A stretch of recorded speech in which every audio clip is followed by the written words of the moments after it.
Hey guys, hope you are all well. This is Board Now back with you, and on this review, I will be talking about the new Amazon Prime miniseries, Little Fires Everywhere.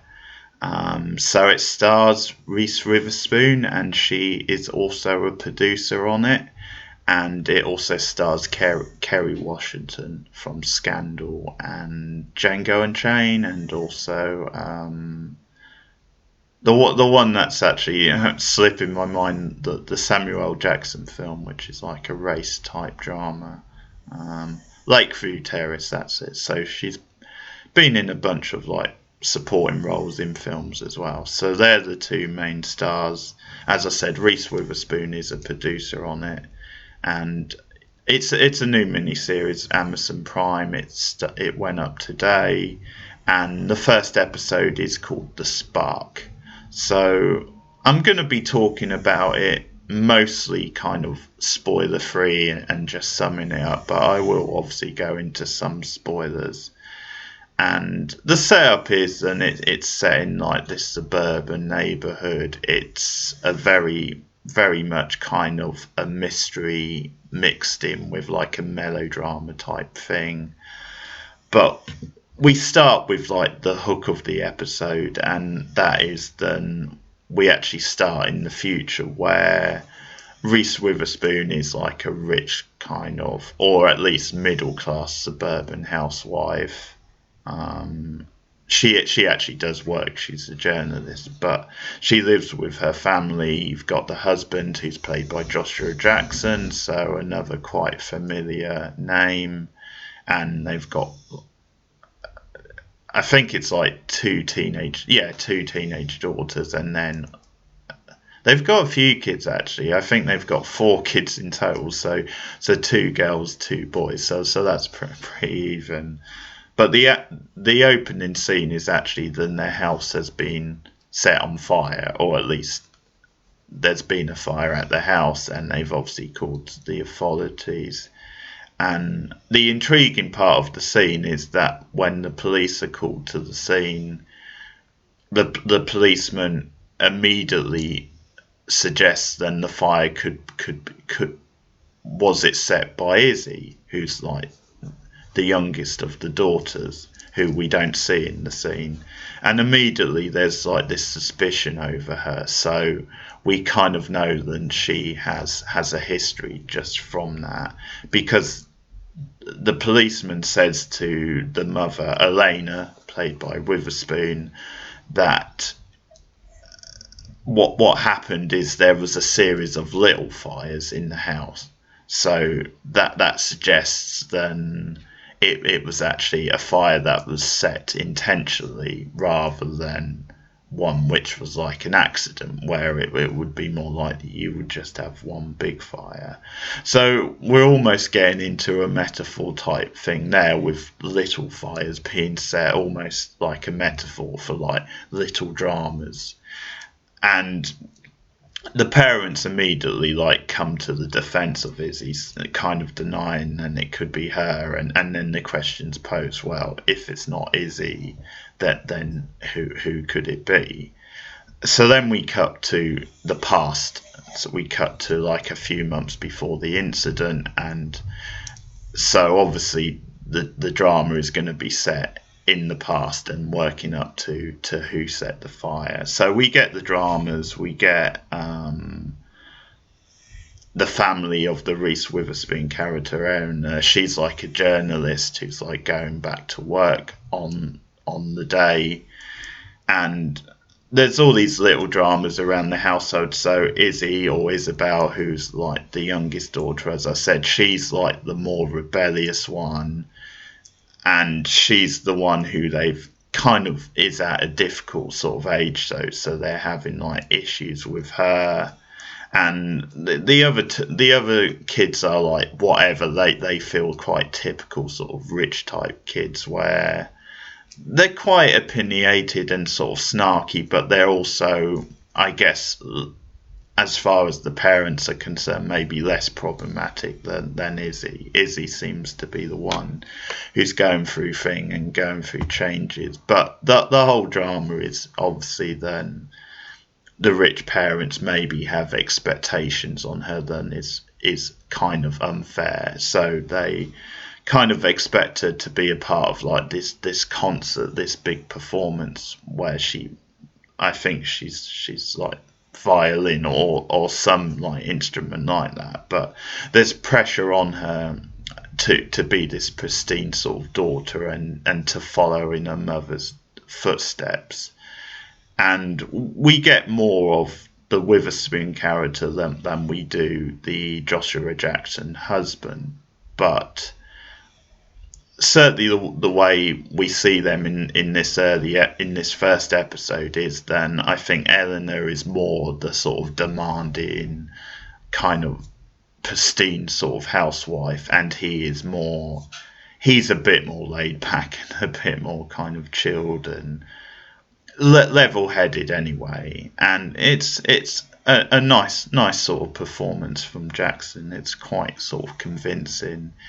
He's one of those actors I think who has aged quite well, in the sense that he seems very similar to the Joshua Jackson you saw in Dawson's Creek, where he is kind of the laid back, chilled, kind of nerdy sort of guy, but it's just that now he's a slightly more mature sort of version of that. So it's good casting. I think casting him as like the more level headed husband. But the drama really comes when the Reese Witherspoon Elena is on the way to work, and she sees like an African American woman, Mia Warren, who's the other sort of main character played by Washington, sleeping in a car with her teenage daughter. The daughter's called Pearl. And she phones the police. She actually reports it, says, I think I saw like an African American woman sleeping in a car. So immediately the issue of race is introduced, and the fact that this is all set in like a sort of a lush sort of white middle class neighborhood. And the police go to the car and sort of encourage them to like move on. But then coincidentally later on, Elena is showing Pearl and Mira around this house because she has like a house to rent, and it's kind of this change for Mira and Pearl. They've moved from like kind of rough upbringing, they're trying to start a new life, and immediately the whole issue of class and race becomes a whole thing. And kind of the setup of the first episode is obviously the issues in the Witherspoon family, and obviously what's going to happen with Izzy, why she's not fitting in, why she could potentially be a suspect for this fire. But on the other hand, how are Mira and Pearl fitting into the neighborhood? And what happens is then Pearl fits in a lot easier. She actually enjoys like the change in scenery and the change in lifestyle, because she has ambitions to be a poet, and she actually fits in quite well with the Richardsons. That's the family's name. But there's more tension with obviously the mother Mira, because she's very suspicious of this idyllic sort of white middle class lifestyle, and is quite suspicious of Pearl starting to hang around with those sorts of people. So it almost does like a role reversal, where the drama is more actually her being suspicious of the white middle class family than the reverse. There are definitely hints then Elena is a bit put off maybe by the new African American neighbours, but it actually reverses that around, and Pearl strikes up a friendship with the teenage son, nicknamed Moody, so that becomes a thing as well. But that's about as far as I can go without spoilers, really.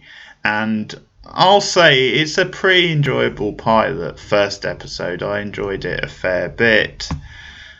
I think what I'll say is I think it fits into a certain mold of TV show, and I think if you enjoyed shows like Desperate Housewives, or if you enjoyed Big Little Lies and you've got the Witherspoon link as well, then I think you'll probably enjoy this. I think it combines those sorts of shows where you've got the quite stylish, melodramatic mystery, but you've also got the thematic stuff as well. You've got some meat in there as well. It's not all about style and kind of being quite quirky with some of the dialogue, but it's definitely playing with the racial and class themes as well.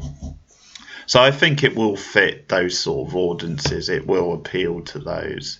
But it's got a decent enough mystery element that's set up, obviously, in those first sort of shots, the first scene. And on the whole, I'm pretty positive. Obviously, you've got a really good cast in there. I think this is the sort of part which Reese Witherspoon really excels in. She's obviously done a lot of different roles in her career, but this is the sort of part I think that she really perfected quite early on. So obviously one of her first breakout films was Election, the indie comedy, which is like 20 years old now, hard to believe, but in that she's playing this more snooty type character, but she's very good at playing it. She's very good at making it quite funny and endearing, but bringing out sort of quite human qualities. But she's very natural in that sort of role, and again we saw that in Big Little Lies. So a very sharp performance where she actually does make it quite funny and human without it becoming too obnoxious, because obviously the character is very like OTT and very, very sort of snooty as we see. So it's the ideal role for Reese Witherspoon, I think, and it's pretty well cast all the way down the line. I mentioned Joshua Jackson as the husband.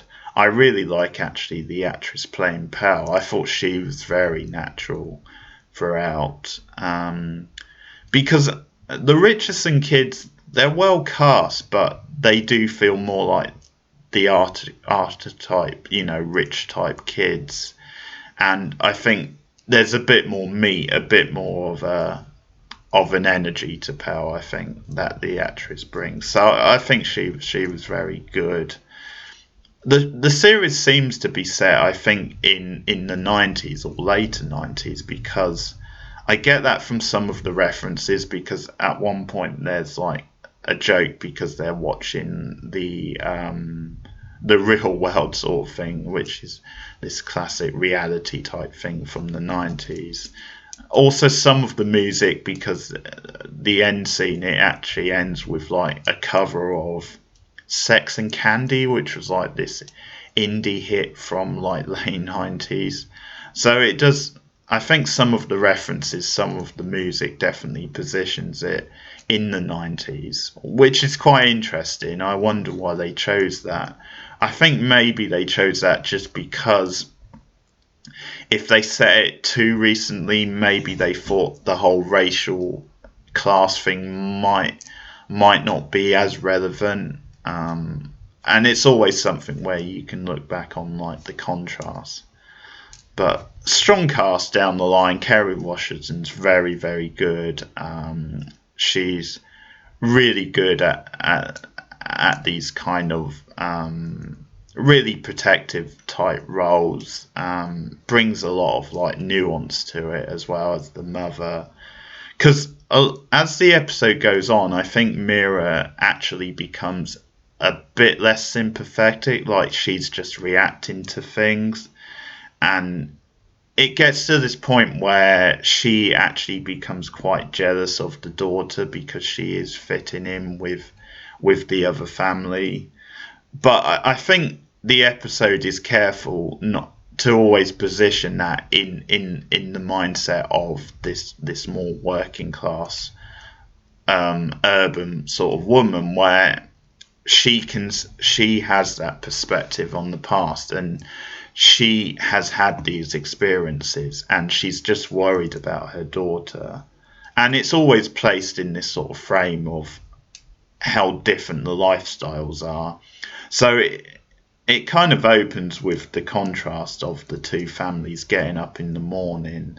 So whereas obviously the Richardsons have this nice house, and the mother goes off to like this quite cozy like journalist type job, we get Mira and Pearl getting up. They obviously wake up in a car. They then go to the local store, and just very different. And I noticed a stylistic different, because a lot of their scenes are like more in bleached out type tones, and that was actually because it's hinted then there's a dark secret in Mira's past, because we see a couple of different flashbacks with her on the train or on the subways going to work, and it's kind of her staring at this guy, and then she kind of wakes up out of it, and it's obviously a bad memory. And there's a nice little visual like trick at the end of the episode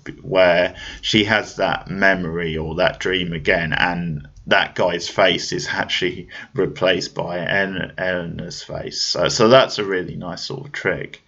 But one of the classic examples of what I'm talking about, where it's always sort of framed from the point of view of like class and race, is late on in the episode, Moody and Pearl, who as I said had been bonding, they've been basically hanging around together every day, and Pearl only finds out of it later on from, not Pearl, sorry, Mira only finds out about it like later on in the episode from Eleanor, when she mentions, well, do you know where she is, sort of thing. Well, maybe she's with Moody. They've been spending every day together. And this is a shock to, obviously, Mira, but she doesn't play it up as a big deal at the time. But then later on in the episode, Pearl and Moody are like found like trespassing. They've decided to hang out, and they've gone into like this appears to be like a deserted sort of like junkyard or van or type thing, and he's just like playing her music on his guitar, and she's like reading her poetry, and there's a nice contrast between her reading the poem, and you've got like the big concert being held with Izzy playing, and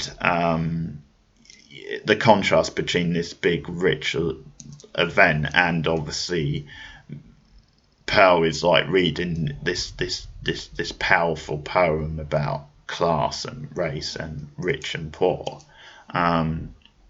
but because they're trespassing, obviously they get caught, and you get this scene where the two mothers come along, and the reactions are totally different. Like Eleanor is upset, and she does scold Moody, but she doesn't go too overboard, and she's talking to what we think is the police officer at the time, whereas Mir really shouts a lot at Pearl. She really goes off at her, and there's this line from the Witherspoon character where she just says, whatever the name of the officer is, says he's actually neighbourhood watch, he's not a police officer. So there's nothing too dramatic here, nothing that requires that level of reaction, and that line right there perfectly captures what this show is going for, because on the one level, yes, Mir does overreact. It's kind of wrong for her to really dress Pearl down in public like that. But at the same time, obviously, it's not Eleanor's place to jump in and say, hey, calm down. And also, just the phrasing, it is very sort of patronising, where she obviously is saying, yeah, you're overreacting. He's neighborhood watch. There's no call for that level of reaction. So that's a perfect example of what the show, what the drama is going for, and I really like that stuff. And there's some really witty dialogue and stuff with the kids. There's some great setup with Izzy, actually, because like the first proper scene where when the families are getting ready, I like them. And I can always appreciate this because I love Pop Tarts, but she actually wants Pop Tarts for breakfast, which, hey, I'm on board with Izzy, because why the hell not? It works perfectly for breakfast. But Elaine is like, no, you're gonna have breakfast. You're gonna have like eggs and bacon like the rest of us. And then Izzy goes on this whole rant about, well, yeah, but you if you have that, you're obviously eating defenseless animals. That sort of whole thing. And I think Izzy is like the strongest of the characters in terms of the kids, in terms of the Richardson kids in this. There's some actually brilliant, like, subversive type stuff where they're setting her up as this counterculture type character. So in one scene, there's a scene where she actually like burns her hair, which is obviously this dramatic sort of thing. And so the next day, Elena takes her to the hairdresser to obviously have it. And again, this is a very 90s sort of like reference, because Elena suggests, hey, why don't you have it done like Rachel? Have Rachel out of Friends. And I actually love Izzy's like response, because she says, yeah, I was thinking more like Drew Barrymore in films like Bad Girls and Boys on the Side. And what I love about that line is then she could have chosen a more frothy, sort of lighter, like Drew Barrymore type film, but she purposely went for the more like rebellious type, kind of indie type, Drew Barrymore. I know Boys on the Side is this more kind of gritty sort of drama, but I just love that as like this act of rebellion with Izzy. And another nice touch with Izzy, we find out later, then there's this whole like argument with like Elena and her husband about the name, and she actually hates the name Izzy. And there's this line, because Isabel's like her real name, so obviously Elena goes through like all these potential names she could have put that sounded proper, and because she says Izzy isn't like even a real name. But then the husband chimes in with, yeah, but it wouldn't have pissed you off half as much. And so again, that's a nice little like thing where she called herself Izzy for sure, just to piss her mother off. And so there's some really strong stuff with Izzy in this episode. Again, I think the actress is really good, actually. So we go to like the concert scene, and it's a nice little reveal because she's actually like dressed up really smart for it, but she's decided to use that concert as like an act of rebellion, because what she does is the rest of like the orchestra are playing and she doesn't play, and it's like this thing where it cuts to Elena in the crowd like, yeah, what the hell is she doing? And not only does she refuse to play her instrument, but she reveals like she like lifts up her hair, and there's like a message in black marker, and the message says not your puppet, basically. And we then cut back to when she was getting ready earlier, and she was actually like marking that out on her forehead.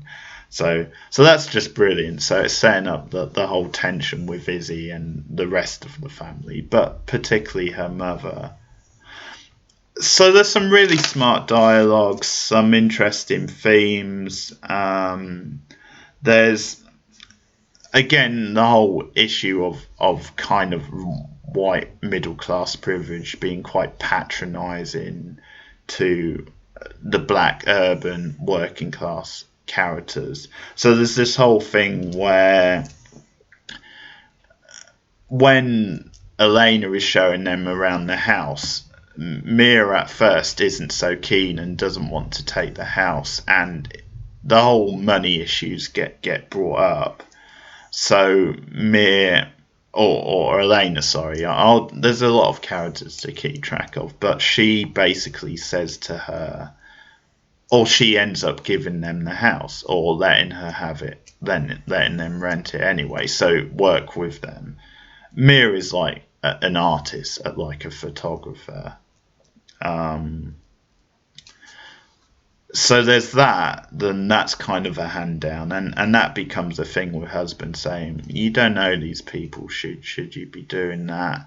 But then later on, there's a whole thing where Elena actually offers Mia a job as a housekeeper in their house. So again, that's playing on the whole stereotypical, African American working as a white, sort of for a white family type thing.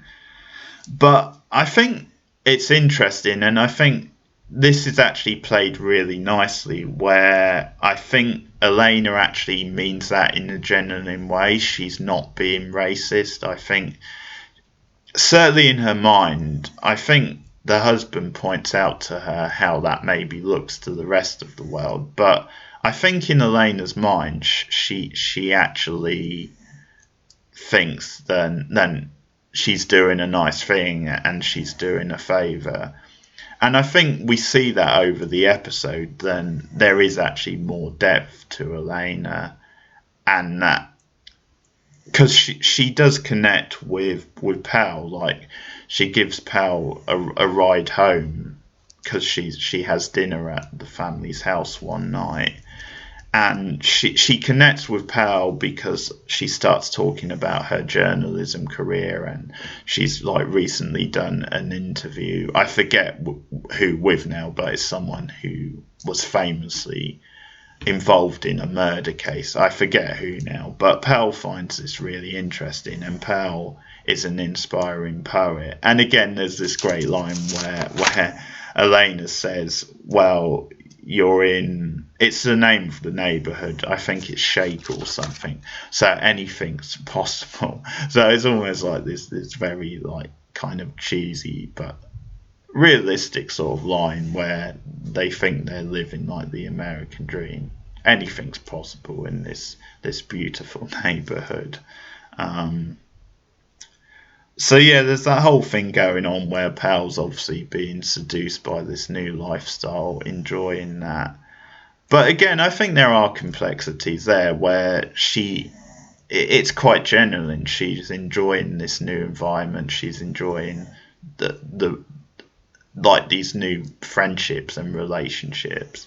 And obviously, but that's an example, I think, where Elena is being genuine, where she's encouraging Pal and her talent. But obviously, this sort of does rub Mia up the wrong way, and the episode like comes to a head where Mia goes to pick up Pal, and she's in the house. It's the first time she's been in the house, and again, it's just like this nice metaphor of her observing the house, her eavesdropping on the kids and their like privileged sort of lives. And she picks up Pell, but before she leaves, she actually takes Eleanor up on her offer. She says, I will actually take you up on the job, because she originally like refused it. And Ellen's like, okay. But I do love the shot of Mia inside the house just taking the whole thing in. That's a really nice sort of visual type moment. And it definitely spices things up even more, Mia actually taking the job, because there's some great dramatic possibilities that can lead from that.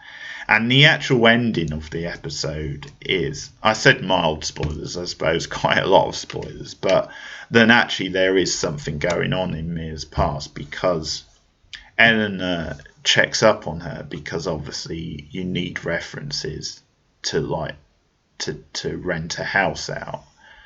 and she checks into one of her references, and the reference says Mir. He's never heard of a Mir. He's never rented to anyone by that name. So again, that's going to be part of the mystery. So overall, I think it's a really strong pilot. I think it will, for a particular audience, it will sort of fit their sort of what they're looking for. I think because it is only a mini series, so one off, I think that makes it quite a condensed little story. Whereas I think if they went into multiple seasons, you might wonder if there's enough there for them to really do that. But I think as a one off mini series, it works really well. Good casting, as I said, some entertaining dialogue, intriguing sort of themes. I think I only have one or two complaints. I think one is that they go a bit heavy with some of the music. Um, I think there's like this montage where Pell starts hanging around with Moody, and we just see him hanging about and helping them move in, and like that sort of musical montage scene was a bit on the nose. And some of the music in this works better than others, but I think they went a bit too overboard with the musical moments. The other part is then it might become a bit melodramatic as things move on. And there's one particular scene where Pell and Mir have like a bus stop, and it's after that scene with the whole neighborhood watchman where they've been caught trespassing, and Pell, or Mir, sorry, I keep getting the wrong way around, really lets her have it, and she like goes to an extreme because she's saying this just isn't working. I think we're gonna move on again, and Pell obviously screams at her, and but you get quite a preachy sort of peach about Pell about just seeing all these sort of like all these different houses and stuff, and that's kind of that's one of the weaker moments, one of the more melodramatic moments. So one or two problems, but overall I thought it was a strong pilot, and I'm definitely up for seeing more. So I think I will watch the next episode and come back with a review.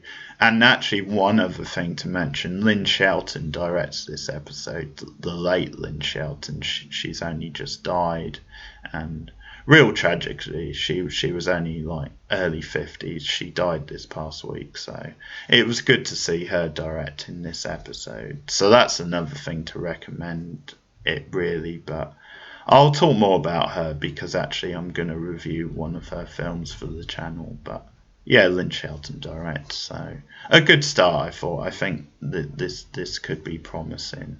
So that's my review of episode 1 of Little Fires Everywhere. It's on Amazon Prime now.